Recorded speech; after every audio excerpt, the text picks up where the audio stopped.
বাবর আজম ফিরলেন খালি হাতে।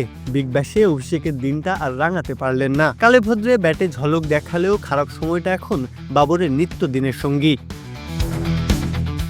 সিডনি সিক্সার্সের হয়ে যখন মাঠে নামলেন ততক্ষণে বৃষ্টি কেড়ে নিয়েছে ম্যাচের 9 ওভার, অর্থাৎ বাবরদের ব্যাট করার সুযোগ ছিল 11 ওভার। দ্রুত রান তোলাটাই যখন মুখ্য হয়ে দাঁড়িয়েছিল দলের জন্য, তখনই বাবরের ব্যর্থতা কালো মেঘ হয়ে ধরা দিল। 5 বলে করলেন মাত্র 2 রান। ইনিংসের গোড়াপত্তন করতে এসে চাপ বাড়ালেন দলের। মাথা নিচু করেই তাকে সাজঘরের পথ ধরতে হলো। আরও এক ম্যাচে সামনে এলো আরও এক ব্যর্থতার গল্প। ঢাকঢোল পিটিয়ে বাবরকে দলে ভিড়িয়েছিল সিডনি। অফ ফর্মে থাকা ক্রিকেটারকে নিয়ে তাদের উচ্ছ্বাস কিছুটা অবাক করেছিল সবাইকেই। তবে একটা ক্ষীণ আশা ছিল একটা কিছু বাবর হয়তো করবেন। আমরাই নাম্বার ওয়ান। নাম্বার ওয়ান হচ্ছে মেরিল পেট্রোলিয়াম জেলি।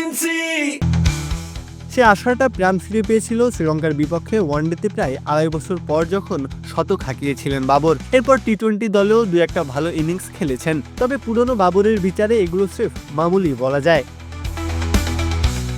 এশিয়া কাপের আগে দল থেকে বাদ পড়া, আবার ফিরে আসা, 2-1টা ভালো ইনিংস খেললেও অধারাবাহিকতার সাগরে ডুব দেওয়া। বাবরের এখন এভাবেই চলছে দিন।